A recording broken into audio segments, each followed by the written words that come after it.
Hey, I'm Nancy Cavey, and welcome to Powerhouse Practice, supercharging your Social Security disability practice. I've got a special guest today, a person I consider a dear friend who I've known for many years. She is one of the leading Social Security disability attorneys in the Baltimore, Maryland area, and she has a unique history that I'd like to share with you today. And we're also going to talk about one of our favorite topics, and that is identifying your perfect client. So welcome, Sharon. Thank you, Nancy. It is a thrill to be here. It is great to see you. And I am looking forward to jumping into this topic. So you bring to the practice a unique background. So could you give us the highlights of your background and your career and what led you to be a Social Security disability attorney? Sure. So as you know, I am a multi-career professional. I started out as a nurse. I was an ICU nurse for about 6 years. And then I went to law school, got out of law school, and got into personal injury. So I started out at a big law firm doing defense work, and then switched to the plaintiff side, did that for many years, but really became dissatisfied with that area of practice. And at about the same time, I went out on my own, set up my own law firm, and was introduced to Social Security disability practice at that time. And I thought, well, let me try it because I'm really tired of personal injury. I need something else. As soon as I got into disability work with Social Security, I knew immediately this is where I should be. This is sort of what feeds me. I'm using my skills as a nurse, I'm using my skills as a lawyer, and I really am helping people. So that's how I ended up as a disability lawyer. That's a phenomenal story. And of course, you bring that experience to your practice, not only in handling the cases, but in identifying what you believe to be your perfect client. But before we jump to that topic, tell me, how are you dealing with the COVID challenges in your practice? What's working, what's not working? It's really interesting because almost from the beginning, my practice was set up in a way, in a way that most clients never came to my office to begin with. They could if they wanted to. We made that offer, but I recognize that people who are disabled in some way, who are sick, don't feel well day in and day out, they don't really want to truck themselves to a lawyer's office and sit there to have a conversation. So from the beginning, we've always done remote work with clients. When COVID hit, that was really no transition for us at all because we closed, of course, the office to the public, but we were already working that way. The biggest difference for us was really within the office. We had to shut down for about a month entirely because of what was happening where we're located. And then we came back in, but fortunately we're set up in a way that everybody has a private office. So everybody's in their office and we mask up as we need to and use Zoom for meetings. And so it was not a difficult transition. We were very fortunate in that regard. And our office is similarly set up, and we're considered essential services in Florida, so we never actually physically shut down. So let's dive into our topic today, and that is picking your perfect client. And you and I both know that can make or break your practice. And we are tempted as lawyers to have lots of cases because we feel like we've got to fill our practice bucket, as opposed to having the perfect client for our practice. So tell me your thinking about the perfect client and how you've designed your firm around that concept. Sure. So, I made the mistakes I think that a lot of people made, as you started to mention, just taking lots of clients, taking everybody in. And it didn't take long before I stepped back and said, wait a minute, this is not making sense because it's a contingent fee practice. If we could bill by the hour, that'd be a different story, but we can't. So it's contingent fee. And there were two things that struck me. One was Social Security versus SSI. And it's not that we don't take SSI cases, we do, but I don't actively seek them out because I realized I'm putting in the same amount of work, but my best case is going to generate less revenue than my best Social Security case. So the next thing I looked at was, well, what is my best Social Security case? Not just from a revenue standpoint, that's very important, but also from working with the client.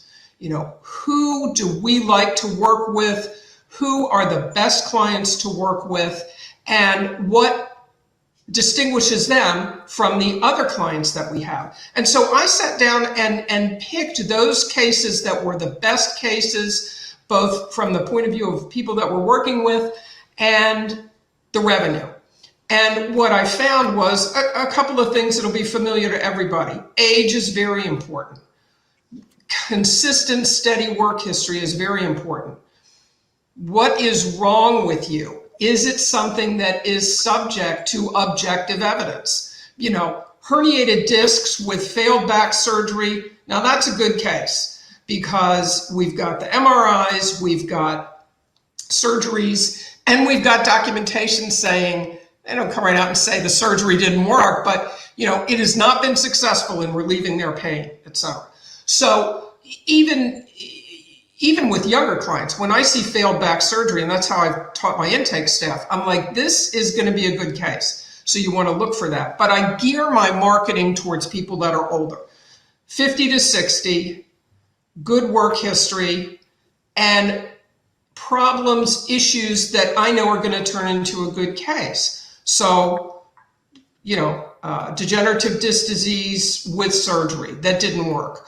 I've had a lot of success with multiple sclerosis cases when they progress to a certain point. Migraine headaches that are not responsive to treatment. I've had a lot of success with those types of cases. But I have determined along the way what are the best cases and what are the characteristics of those clients. So it's been an ongoing thing. It wasn't just a one and done, because over time, some of these issues have changed. There was a time when, we get calls for fibromyalgia and nobody believed that that was a thing. Nobody wanted to believe that that was a significant problem. And then the American College of Rheumatologists came out and said, oh yeah, this is a real condition and it creates a lot of pain and limitation, et cetera. So we started to look at those cases differently. I think what I end up, from my point of view, probably about once a year, I sit down and look at this ideal client picture at least once a year to see, has anything changed? What's happening at Social Security? That's the other thing you need to factor in, because the rules may not change that much, but we all know the way they're handling cases can vary significantly, depending, and in part depending on your location and the judges that you're dealing with day in and day out. So you made a lot of good points, Sharon. One of the things that I use the term is psychodemographic, and that means the quality of the person, who they are. How does that factor into your selection? It factors in a lot. One thing I will not tolerate in my practice is somebody who is in any way abusive to my staff. So one of the things that I'm always looking at as we initially take on a client and as we continue to work with them is, how are they treating my staff? We treat all of our clients with great respect, but I expect the same thing in return. Are they cooperating? I've had to fire any number of clients along the way who simply wouldn't cooperate, wouldn't return calls, would not provide the information that we needed, just wouldn't help us. And we can't help them if they're not willing to help us. So I'm looking certainly for people who are coming to us for help, who are respectful of my staff, and who understand that when we ask them for information, that it's not just for fun. We really need that to move their case along. I also make sure in my first meeting with clients, we have a long discussion about the timeline and the reasonable expectations. And if I find somebody who is consistently unreasonable about that, that's not somebody I'm going to be able to help. And, I've had to let clients go because of that. And that's my philosophy also. I won't tolerate the abuse of my staff in any way. So we're going to take a quick break, and when we come back, we're going to talk about in attracting and engaging clients. Stay tuned.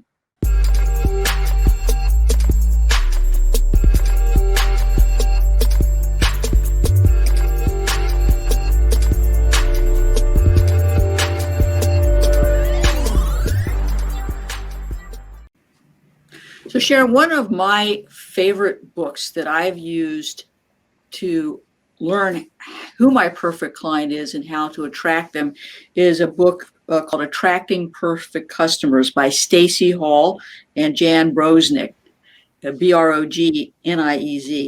And they talk about the lighthouse concept, and that is many lawyers tend to be lighthouses who, instead of attracting their perfect client, is running up and down the beach trying to attract everybody, when everybody is not our perfect client.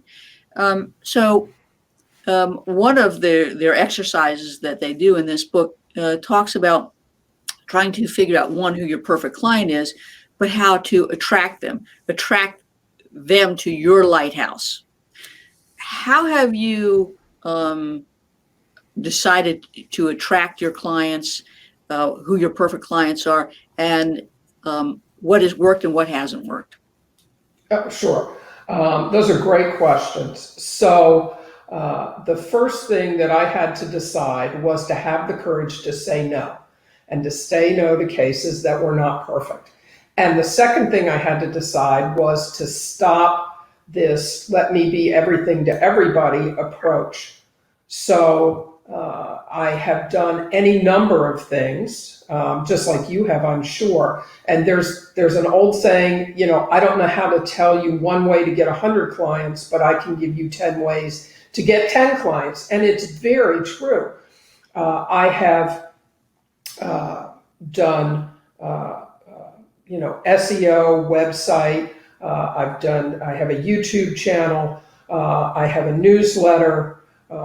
We send birthday cards to stay in touch with clients. I have fashioned certain approaches based on diseases. So, for example, I was involved for many years on the board of the Brain Injury Association of Maryland. That was one type of injury that I target. And that was a great way for me to make connections with providers. I've found that so I've done that with a number of different kinds of diseases. And I don't always get on the boards, but I get involved with their nonprofit organizations. I am a vendor at any number of professional conferences for social workers, for case managers, and then for brain injury. I've been a vendor at a conference they had here for people with disabilities in general. I've gone to the Sarcoidosis Foundation, and on and on. What I have found over the years is I get about a third of my business from former or current clients. Mm-hmm. I get about a third of my business from everything I do website related or YouTube related. And I get about a third of my clients from other professionals, some of whom are lawyers, most of whom are not.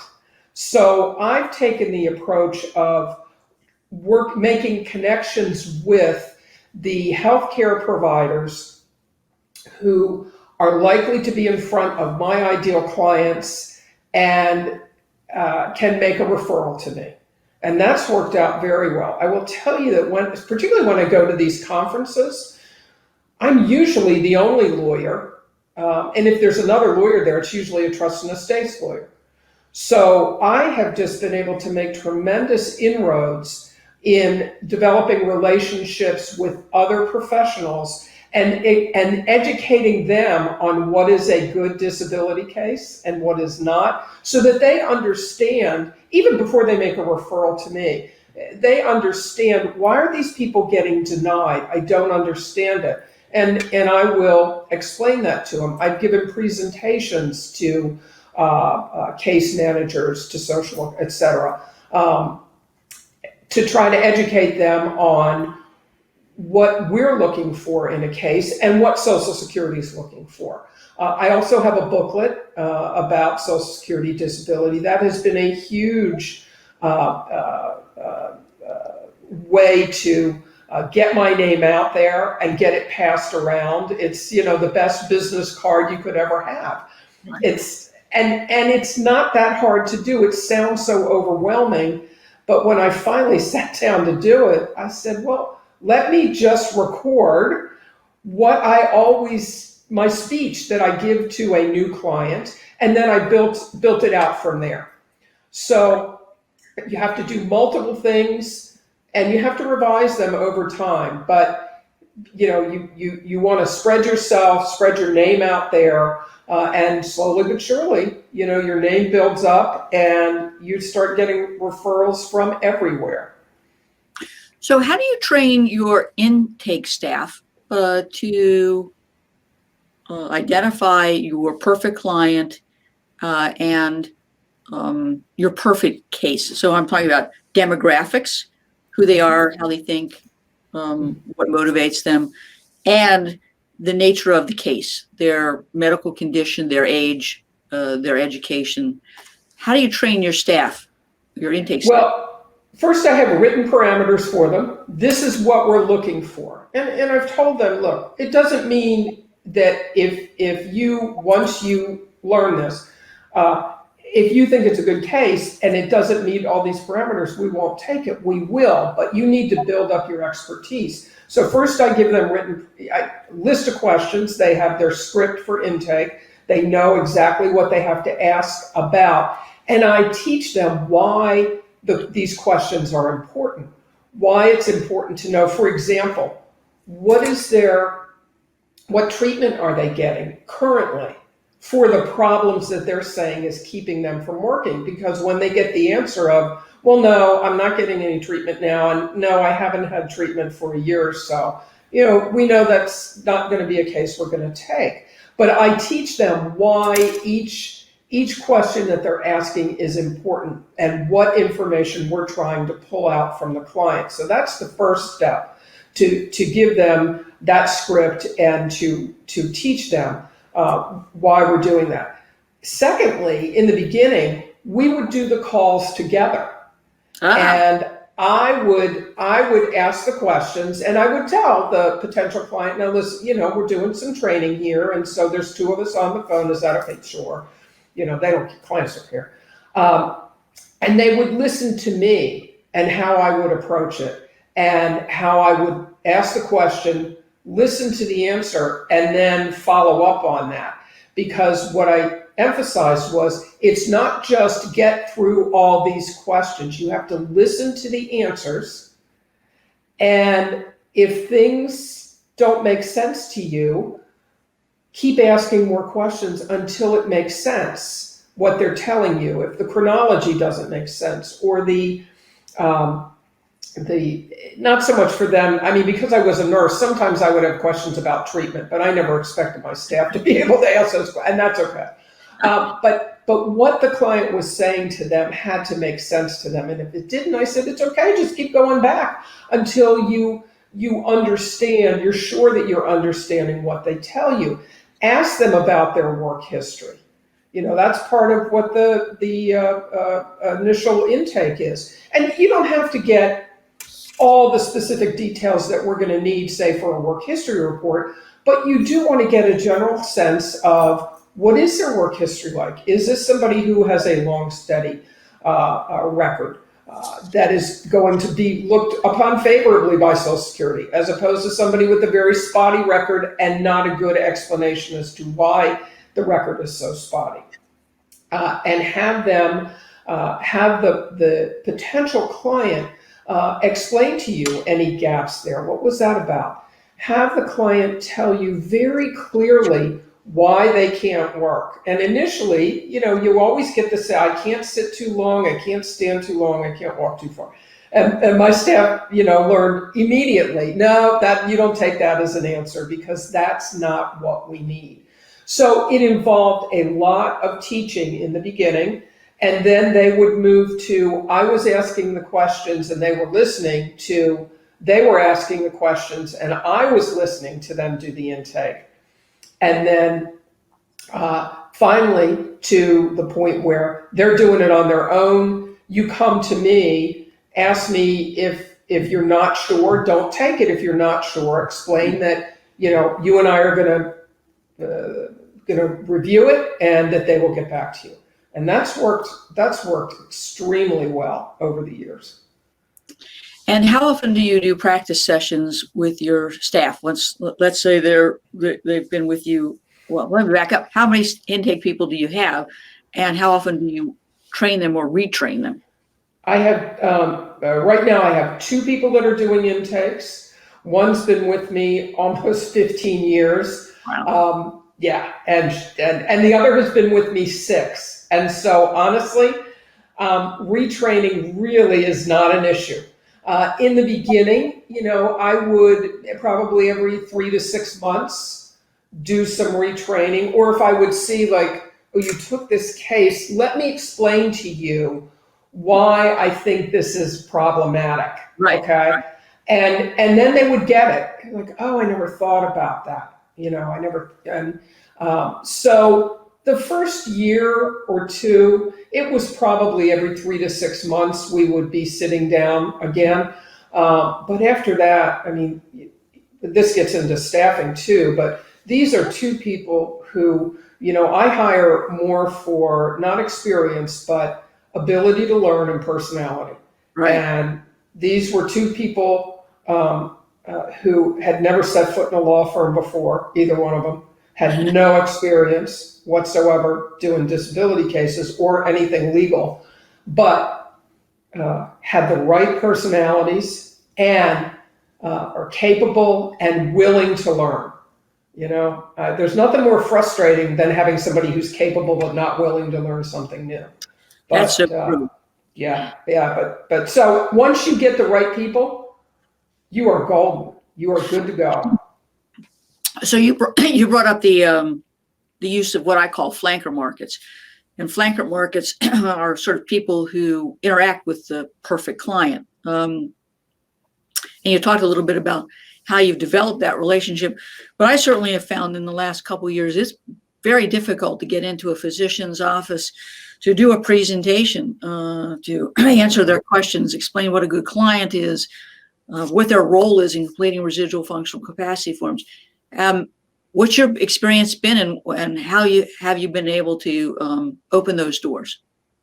My experience has been it's impossible. They don't want to see you. They don't want to hear from you, which is why I go after the other people potentially in the office, or the case managers, the social workers, the nurse practitioners. I found that nurse practitioners, although I'm not going to get in the office to make a presentation, because honestly, the doctor's offices are all about seeing a large number of patients every day and not about hearing from anybody about some kind of education. But I found that the nurse practitioners or the physician's assistants generally tend to be more helpful in terms of trying to get better information, trying to get RFCs, even though it's not ideal, although it's much better than it used to be when it comes from a nurse practitioner, because, I say, well, they didn't make the diagnosis, the doctor did, but they are commenting on severity, and that has worked. That's worked pretty well with most judges, not all of them, but most. So I found, Nancy, I finally stopped beating my head against the wall trying to get inside doctors' offices because it just wasn't working. But I would go after the the other professionals. So we've devoted this episode to perfect client, but what you're also talking about here also is your perfect client referral source, correct? Yes, that's correct. That is correct. Yes. Yeah. In terms of going back to this perfect client concept, you mentioned something that both you and I have done for many years, and that is develop disease-specific marketing material. So, for example, on my website, I have many disease pages that explain the Social Security disability view of that disease, what we need to do to prove the case. And I want you to talk about that and expand on it and how you think that has helped you attract your perfect client. Sure, and I've done the same thing, and I've done it through YouTube, and I think it helps attract them because, first of all, you're narrowing it down to people with specific conditions that if other factors are right, this is going to make for a great client.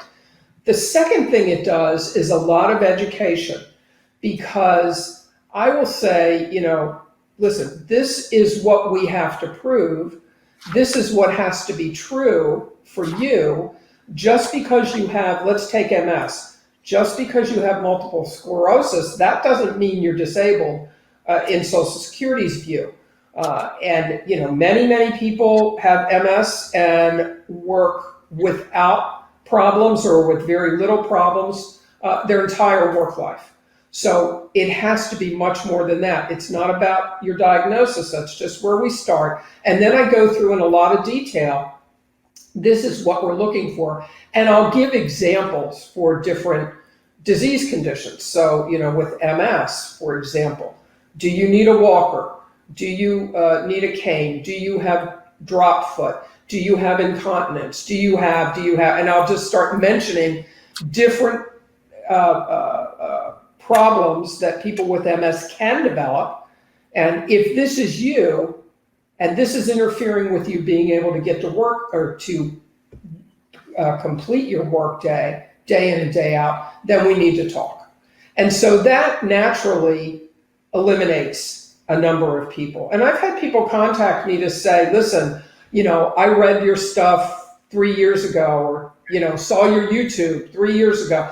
And I knew right then I wasn't at that point, but now I am. So Sharon, a lot of people who are going to listen or watch this may say, well, that takes a lot of time and I don't have that time. My response is taking that time will help you not only attract your perfect client, but it's additionally marketing material and material that your staff can use in answering questions. So I want to ask you two questions. One, do you agree that it is well worth the time it takes to shoot these videos? And the second question is, how do you use this material and even your website to repel people who are not your perfect client? So to answer your first question, it is absolutely worth the time, and it has become so much easier now because you can literally shoot your videos on your phone. It's just not a hard thing to do. It's absolutely worth the time because, your job in running your law firm is not just to handle cases, it's to actually run the firm and to keep the cases coming in. And that has to be a priority. So it is absolutely worth the time because you want the people calling you to be the cases that you're going to take. And I think the way that you use this to sort of repel cases that are not going to be cases you take is by doing what I said. You have to lay out what is a good case, what are the components of a good case, but you also have to be honest about what is not going to be a case that you can accept. And you don't have to put it in those terms, but you can just say, look, I've heard from a lot of people, and these are the things they complain about, but I can tell you, this is not going to be a situation where Social Security is going to find you disabled, in my opinion, and here's why, because I hear a lot, well, I can't drive. Okay, well, I get that, but Social Security could care less, that you can't drive. It's how does that affect you when you're actually on the job? It doesn't. They assume you'll get Uber, you'll find some way to get there. I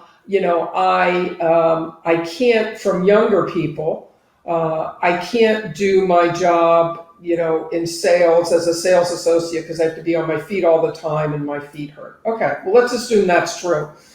That's not going to prevent you from doing a job sitting at a desk putting address labels on envelopes. But yet you understand that that's how Social Security is going to look at your case. And I've done videos about what is not a good case for disability and lay out those types of things so that people begin to understand that it's more than just saying I can't walk too far, I can't sit too long, I can't stand too long. So what are your goals for this year in attracting your perfect client? Is there anything new or different you're doing, or you're doubling down? What are you doing? Yeah, it's really, more of the same, refining what we're already doing, focusing on the one difference now over the last year is what I see down the road as being potentially good cases are long haul COVID cases. Right. The people that are suffering, these very difficult symptoms for a long period of time after they've, recovered from COVIDs. I think those are going to be good cases. And so that's one thing I want to look at to focusing on in 2021 that, we didn't have in the past. And I absolutely agree with you. In fact, over the course of the last couple of weeks, I've written a number of articles about long haul COVID cases. And I think there's a richness here, unfortunately, in that people will have cognitive issues, they'll have pulmonary issues, they'll have cardiovascular issues, they're probably going to have vascular issues. And while we all realize that the Social Security Administration doesn't have a policy or a procedure or any statements in regard to COVID long haul cases, I think that these are cases that can be worked in the context of those types of listings or impairments. So what else are you going to be doing in this long haul COVID-19 attraction process for your perfect client? Well, I think it's refining what I'm already doing. YouTube videos that are specific to long haul COVID, articles that are specific to long haul COVID issues, and breaking them down into, like as you've noted, what we know so far. Cognitive is one, respiratory is one, heart, blood clotting issues is one, and keeping up with the science if there are more symptoms that seem to be coming to the forefront that are disabling in nature, and then educating the professionals that refer cases to me about that. Right. This is something to be looking for because we see this coming up a lot. I've had calls on it. We have a couple of cases right now, and it's only going to be coming on more and more. So I feel like for me, it's to continue to do what I've done, but I'm going to refine it. That's going to be something that is very specific that I work on for 2021. One of the things I've started to do is hijack, if you will, news reports about COVID and COVID long haulers. So that's an idea that I would throw out to our community to attract those perfect clients. That's a good idea. Mm-hmm. Yeah, this has been a cool discussion, and I thank you for taking the time. Before we finish, though, I want you to give us your one exclusive takeaway tip, and I will give the audience mine. So what is your number one exclusive takeaway tip from Sharon?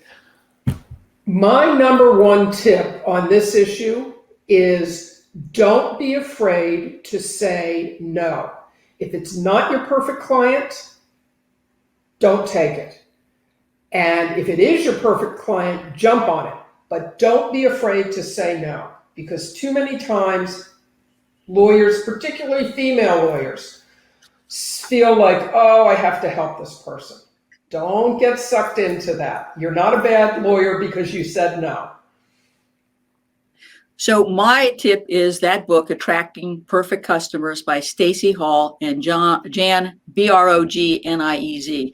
That really has been my Bible in developing our concept of the perfect client. And I use it as training, not only for my intake staff and my paralegals, but even my receptionists, because I want everyone in my office to understand my concept of what a perfect client is, how they think, how they use their emotions, what they are looking for me to deliver, who I can associate with in my flanker markets, if you will. And to me, that's been a really key exercise that has helped us produce our perfect client.